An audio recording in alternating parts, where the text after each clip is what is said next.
Florida lawmakers are on course to pass new restrictions on certain products made from hemp. The concern is they can get you high, and sometimes they're in packaging that appears to target kids. But as WESH 2's Greg Fox reports, people who rely on CBD for health benefits are worried they could be on the losing end of new restrictions. They're a staple of smoke shops, Delta 8 and Delta 9. Synthetically altered psychoactive forms of hemp-derived CBD. People smoke it, vape it, eat it. And many of them who showed up at this Florida House Committee meeting were like Army combat veteran Joseph Swan, who says he needs these over-the-counter products to battle his physical and emotional pain. I, as well as others, personally use these products for the creams and for psychoactive relief for my mental and my PTSD, and I feel like this bill would definitely hurt us all. In fact, most of the people who addressed the committee opposed the hemp bill that would reduce the allowable concentrations of THC.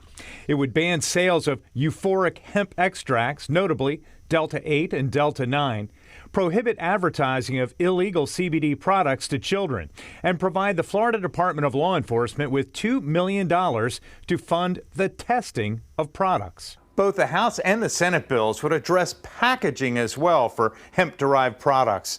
Does it look like cookies? And does it say cookies? Candy? Is it attractive to children? There would be restrictions on that kind of packaging.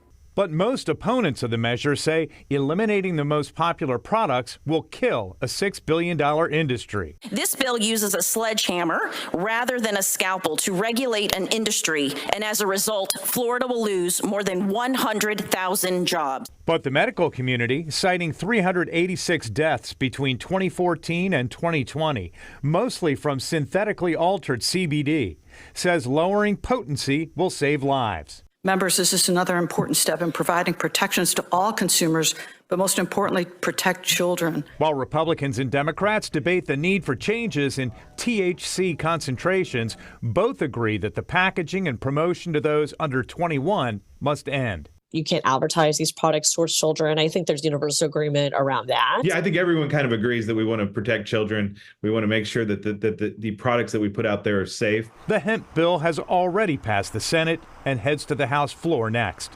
Greg Fox, WESH 2 News. That House floor vote on the hemp bill could happen late this week or early next week, with the legislative session set to adjourn at the end of next week.